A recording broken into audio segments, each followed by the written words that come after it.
आज हम Insidious chapter 2 को एक्सप्लेन करेंगे। इंसीडियस पार्ट 1 के लास्ट में हमने देखा था कि जॉश अपने बेटे डॉल्टन की जान बचाने के लिए मरे हुए लोगों की दुनिया में जाता है और तब वो अपने बेटे को उस दुनिया से निकाल कर इस दुनिया में लाने में तो कामयाब हो जाता है, लेकिन उसकी अपनी सॉल वहीं पर रह जाती क्योंकि जॉश की बॉडी पर एक ब्लैक वेडिंग ड्रेस वाली डीमन सॉल कब्जा कर लेती। चैप्टर 2 की स्टार्टिंग सीन में हम ईयर 1986 को देखते हैं और ये उस वक्त की बात होती है जब पैरानॉर्मल इन्वेस्टिगेटर एलिस यंग होती है और एलिस लॉरेन यानी जॉश की मदर के घर पर आती है और जाहिर है जॉश भी यहाँ पर एक छोटा बच्चा होता है। जॉश की मदर लॉरेन एलिस को वो सारी पिक्चर्स दिखाती है जिसमें एक वेडिंग ड्रेस वाली demon sol Aahista Aahista Josh के करीब आ रही थी। इन्वेस्टिगेशन के दौरान एलिस को पता चलता है कि जॉश के पास एक ऐसी एबिलिटी है जिसकी वजह से वो मरे हुए लोगों की दुनिया में जा सकता है और जॉश की इसी खूबी की वजह से एक शैतान उसके पीछे पड़ जाता है और यही नहीं बल्कि वो जॉश को पोजेस भी करना चाहता है। खुद एलिस को भी वहाँ पर उस डीमन सोल की प्रेजेंस का एहसास होता है जो कि एलिस को मेंटली टॉर्चर करती है। जॉश की जान बचाने के लिए लॉरेन और एलिस मिलकर इस इंसिडेंट से रिलेटेड सारी मेमोरीज और जॉश की दूसरी दुनिया में जाने वाली खूबी को मिटा देती। इसके बाद हमें 25 साल यानी प्रेजेंट का सीन दिखाते हैं जहाँ पर पुलिस एलिस के मर्डर को लेकर रेनाई से इन्वेस्टिगेशन कर रही होती है। रेनाई पुलिस ऑफिसर को अपने घर में होने वाली अजीबोगरीब चीजों के बारे में बताती है, लेकिन पुलिस ऑफिसर उसकी बातों पर यकीन नहीं करता बल्कि वो रेनाई को कहता है कि अगर एलिस का गला दबाने वाले फिंगरप्रिंट जॉश के फिंगरप्रिंट से मैच हो गई तो पुलिस उसे नहीं छोड़ेगी। जॉश अपनी पूरी फैमिली के साथ अपनी मदर के घर में शिफ्ट हो जाता है, लेकिन इस घर में भी रेनाई अजीबोगरीब चीजों को महसूस करती है। म्यूजिक प्लेयर और पियानो अपने आप ही बजने लगती है और उसकी छोटी बेटी किसी को देखकर रोने लगती है और झूले से अपने आप ही गिर जाती है। ये सब बातें रेनाई जॉश को बताती है, लेकिन वो उसकी बातों पर बिलीव नहीं करता बल्कि उससे लड़ने लगता है। जॉश रेनाई को बताता है कि जब वो मरे हुए लोगों की दुनिया से वापस आया था तब उसके पीछे एक भूत आ गया था जिसने एलिस को मार डाला और अब सब कुछ नॉर्मल हो गया है। और तब रेनाई को ना चाहते हुए भी जॉश की बात माननी पड़ती है। फिर हम देखते हैं कि एलिस के साथी यानी पैरानॉर्मल इन्वेस्टिगेटर एलिस के घर पर जाते हैं और जब वो घर के अंदर होते हैं तब एक रूम का दरवाजा अपने आप से ही खुल जाता है और जब वो दोनों उस रूम के अंदर जाते हैं तब उन्हें ईयर 1986 की एक टेप मिलती है और ये वही वीडियो टेप होती है जिसे एलिस ने जॉश की इन्वेस्टिगेशन के दौरान बनाया था जब वो छोटा था। इस वीडियो में वो दोनों इन्वेस्टिगेटर नोटिस करते हैं कि जॉश के पीछे कोई खड़ा हुआ है जिससे वो कोई बात कर रहा है। लॉरेन जो कि डॉल्टन के पास होती है जब वो सो रहा होता है और वो नींद में लॉरेन को बताता है कि उसके पीछे कोई है यानी लॉरेन के पीछे। और फिर लॉरेन को अपने घर में एक व्हाइट ड्रेस वाली औरत नजर आती है। तब लॉरेन काफी डर जाती है और इस बात को वो जॉश को बताती है, लेकिन जॉश उसकी किसी भी बात पर यकीन करने को तैयार नहीं था बल्कि वो उल्टा उसे ही उल्टा सीधा बोलता है। मॉर्निंग में डॉल्टन रेनाई के पास बैठा होता है। डॉल्टन काफी डरा हुआ होता है और रेनाई को बताता है कि उसने एक बुरा ख्वाब देखा है और फिर वो अपने बैड ड्रीम के बारे में बताता है। यहाँ पर डॉल्टन कल रात की बात को बता रहा होता है जब लॉरेन उसके पास थी, जब लॉरेन के पीछे व्हाइट ड्रेस वाली औरत थी और वो उसे अपना ख्वाब समझ रहा था। डॉल्टन रेनाई को ये भी बताता है कि जॉश अकेले में किसी अननोन एंटिटी से बातें करता है। इन सभी बातों को लेकर डॉल्टन काफी डरा हुआ होता है। तब रेनाई उसे ये कहकर रिलैक्स करती है कि सब कुछ नॉर्मल हो जाएगा। रेनाई के पास पुलिस ऑफिसर की कॉल आती है और वो बताता है कि एलिस के गले पर लगे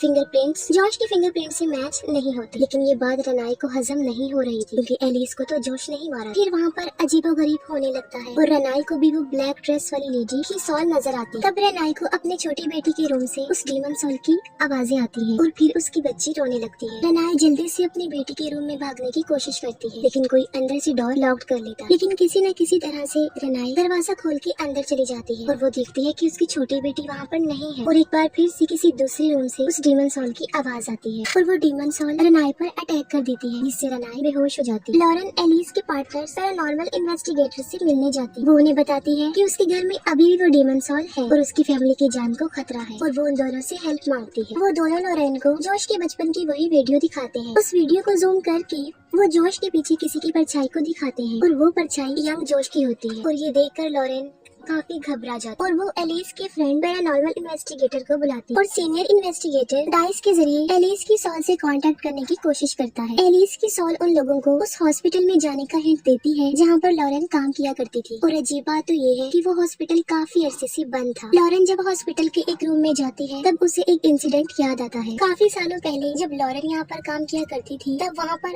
एक पार्कर नाम का पेशेंट एडमिट था जो कि नेचर वाइज काफी अजीब था और एक दिन जब जॉश भी लॉरेन के साथ वहाँ पर आया था तब वही पेशेंट अचानक से जॉश पर अटैक कर देता है और इस बात के कई दिनों बाद लॉरेन को वो पेशेंट हॉस्पिटल के लिफ्ट में नजर आता है और लॉरेन जब उससे कोई बात करती है तब वो उसका कोई रिस्पॉन्स नहीं दे रहा था। तब लॉरेन उसकी कंप्लेन एक सिस्टर को करती है कि पेशेंट पार्कर रेस्ट करने की बजाय हॉस्पिटल में घूम रहा है। तब आगे से सिस्टर एक हैरान कर देने वाली बात बताती है कि उस पेशेंट ने तो कल ही सुसाइड कर लिया और अब वो इस दुनिया में नहीं रहा। फिर हम देखते हैं कि जॉश जॉश को कोई डीमन सॉल उसकी फैमिली को खत्म करने की धमकियाँ दे रही थी। रेनाई जब होश में आती है तब वो काफी डरी हुई होती है और जॉश उसे समझाने की कोशिश करता है और रेनाई अपनी छोटी बेटी को देखने के लिए उसके रूम की तरफ भागती है और वो देखती है कि उसकी बेटी बिल्कुल सही सलामत है। रेनाई जॉश को बताती है कि एक व्हाइट ड्रेस वाली औरत ने उस पर अटैक कर दिया और अभी भी कुछ नॉर्मल नहीं हुआ है। तब जॉश उसकी बातों पर एग्री ना होते हुए कहता है कि वो इन सॉल्स को इग्नोर करे और तभी अचानक से पियानो की बजने की आवाज आती है और जब वो दोनों जाकर देखते हैं तो वहाँ पर कोई भी नहीं होता। तब रेनाई पियानो पर वही म्यूजिक प्ले करती है जो उस वक्त बज रहा होता है और जॉश उसे वो म्यूजिक बंद करने के लिए कहता है। तब रेनाई जॉश से एक क्वेश्चन करती है। वो कहती है कि गेस करो ये कौन सा सॉन्ग है, लेकिन जॉश को कुछ याद नहीं आ रहा होता। इस बात पर रेनाई काफी अपसेट और हैरान हो जाती है क्योंकि ये सॉन्ग उसने जॉश के लिए ही बनाया था। दूसरी तरफ वो सारे पैरानॉर्मल इन्वेस्टिगेटर लॉरेन को लेकर उसी पेशेंट पार्कर के घर में जाते हैं और जब एलिस के दोनों साथी ऊपर वाले रूम में जाते हैं तब उन्हें वहाँ पर एक बच्चे का रूम मिलता है। लेकिन हैरत की बात तो ये है कि उस रूम में सारे टॉयज गर्ल्स के थे, लेकिन पार्कर तो एक आदमी था और इन दोनों को वहाँ पर एक छोटी बच्ची का गोश्त नजर आता है जो इन दोनों से कहता है कि तुम यहाँ से चले जाओ वरना वो मुझे मजबूर कर देगी तुम लोगों को जान से मारने पर। ये दोनों डर कर उस रूम से भाग जाते हैं। कुछ आवाजों की वजह से डॉल्टन की आँख खुल जाती है और डॉल्टन को वहाँ पर किसी का भूत नजर आता है जो कि डरी हुई होती है और उससे हेल्प मांगती है। लेकिन तभी अचानक से वहाँ पर बहुत सारी डीमन सॉल्स आ जाती हैं और वो डॉल्टन पर अटैक कर देती है। डॉल्टन चिल्लाते हुए खुद को सेव करने की कोशिश करता है और तभी वहाँ पर रेनाई आकर उसे रिलैक्स करती है। पार्कर के घर में लॉरेन को एक बड़ी सी पिक्चर नजर आती है और उस तस्वीर में वो व्हाइट ड्रेस वाली औरत की तस्वीर होती है और साथ में उस बच्चे की जिसे उन दोनों इन्वेस्टिगेटर्स ने देखा था। तभी लॉरेन को मारने के लिए कोई एविल पावर उस पर झूमर गिराती, लेकिन एलिस का फ्रेंड उसे बचा लेता है और तब इन लोगों को इस बात का रियलाइज होता है कि इन्हें यहाँ पर एलिस की सॉल ने नहीं बुलाया बल्कि पार्कर की मदद उस व्हाइट ड्रेस वाली औरत की सॉल ने बुलाया है जो कि एक डीमन सॉल है। इन लोगों को वहाँ पर एक सीक्रेट रूम मिलता है। उस रूम में इन लोगों को एक ब्लैक वेडिंग ड्रेस और एक बॉक्स में काफी पुराने न्यूज़पेपर्स भी मिलते हैं।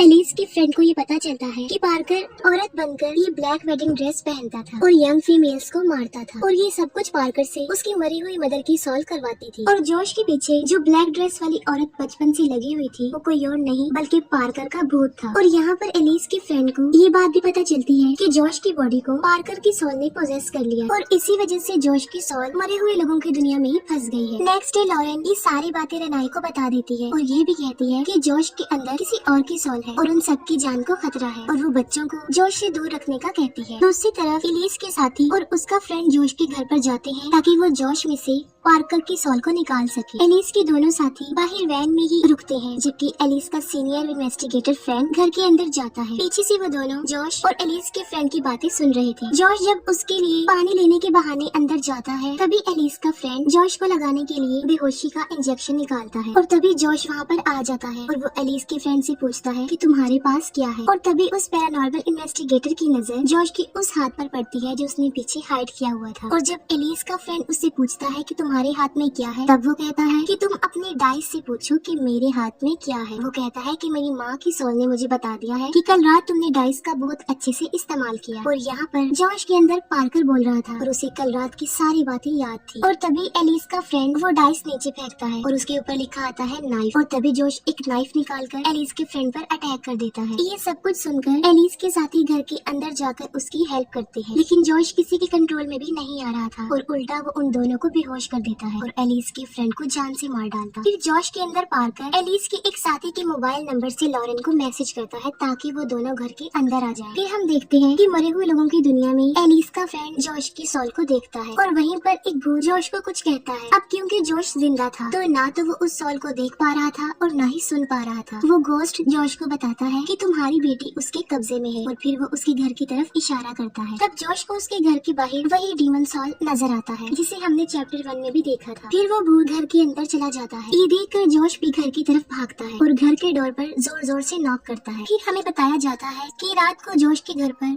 जो जोर जोर से नॉक कर रहा था वो कोई और नहीं बल्कि जॉश की सॉल थी जो कि मरे हुए लोगों की दुनिया में फंसी हुई थी। और जब जॉश नीचे आता है तब जॉश की सॉल खुद को घर के अंदर पाती। तब जॉश अपनी बेटी की जान बचाने के लिए दरवाजा खोलकर घर के अंदर जाता है और अपनी बेटी को वो उस डीमन सॉल से बचा लेता है। जॉश उस डीमन सॉल से लड़ता है लेकिन वो डीमन सॉल जॉश से कई ज्यादा पावरफुल पावरफुल था। और तभी वहाँ पर एलिस की सोल आकर जॉश की सोल को बचाती है। फिर एलिस जॉश को कहती है कि ये तुम्हारी दुनिया नहीं है, इसलिए तुम वापस अपनी दुनिया में जाओ और अपनी बॉडी से पार्कर की सोल को निकाल कर इस दुनिया में भेजो। लेकिन ये करने के लिए जॉश को पार्कर के घर पर जाना है। लेकिन जॉश को तो इस बारे में कुछ भी याद नहीं आ रहा था। और तब एलिस की सोल जॉश को छोटे जॉश से मिलवाती है। और ये वो टाइम होता है जब छोटे जॉश के पीछे यंग जॉश पूछने आता है उस ब्लैक वेडिंग ड्रेस वाली औरत के बारे में। जॉश उस बच्चे जॉश से उसकी लोकेशन पूछता है कि वो कहाँ पर। तब छोटा जॉश उसे बता देता है कि वो कहाँ पर। दूसरी तरफ लॉरेन और रेनाई घर के अंदर जाते हैं और अब पार्कर ने पूरी तरह जॉश की बॉडी को पोजेस कर लिया था और वो उन दोनों पर अटैक कर देता है। जॉश लॉरेन को एक रूम में बंद कर देता है और वो रेनाई को मारने ही वाला होता है। तभी डॉल्टन वहाँ पर आ जाता है और जॉश के सर में बैट मारता है और तब रेनाई अपने बच्चों को लेकर स्टोर रूम में भाग जाती है। दूसरी तरफ मरे हुए लोगों की दुनिया में जॉश की सोल एलिस और उसके फ्रेंड की सोल के साथ पार्कर के घर में जाती है और वहाँ पर ये लोग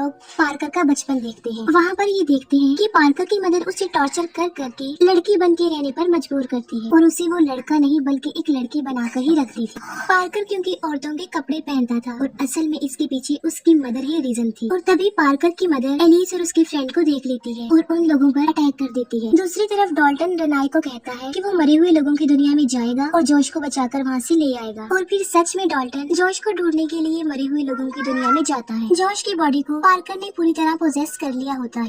मरे हुए लोगों की दुनिया में पार्कर की मदर जॉश को मारने वाली होती है, जबकि रियल वर्ल्ड में पार्कर से डॉल्टन को मरवाने वाली होती है। और तभी मरे हुए लोगों की दुनिया में एलिस आकर जॉश को बचाती है और एलिस पार्कर की मदर को इतना मारती है कि वो कमजोर हो जाती है। और अपनी मदर के कमजोर होते ही रियल वर्ल्ड में पार्कर भी कमजोर होने लगता है। और तभी वहाँ पर लॉरेन पहुँचती है और वो डॉल्टन की बॉडी को बचाती है। मरे हुए लोगों की दुनिया में एलिस अपने फ्रेंड और जॉश को कहती है कि तुम दोनों अभी जिंदा हो, इसलिए वापस अपनी दुनिया में चले जाओ। और तभी ये दोनों बहुत सारे भूतों के बीच से गुजरते हुए रियल वर्ल्ड का रास्ता ढूंढ रहे होते हैं। और तभी वहाँ पर डॉल्टन आ जाता है जो अपने फादर और एलिस की फ्रेंड को रियल वर्ल्ड में ले जाता है। जॉश अपनी बॉडी में वापस आ जाता है और अब सब कुछ नॉर्मल हो जाता है। दूसरी तरफ एलिस का फ्रेंड जॉश और डॉल्टन की दूसरी दुनिया में जाने वाली सारी मेमोरीज को खत्म कर देता है ताकि ये फिर दोबारा कभी उस दुनिया में ना जा सके। फिर हम एलिस के साथियों को देखते हैं जो कि एक घर में जाते हैं ताकि वहाँ पर रहने वाली एक लड़की के अंदर से वो पैरानॉर्मल चीजों की हेल्प कर सके। वहाँ पर उन लोगों के साथ एलिस भी होती है जो और किसी को नजर नहीं आ रही होती बल्कि उस छोटी बच्ची को ही नजर आ रही होती है। और इसके साथ ही ये मूवी यहीं पर एंड हो जाती है।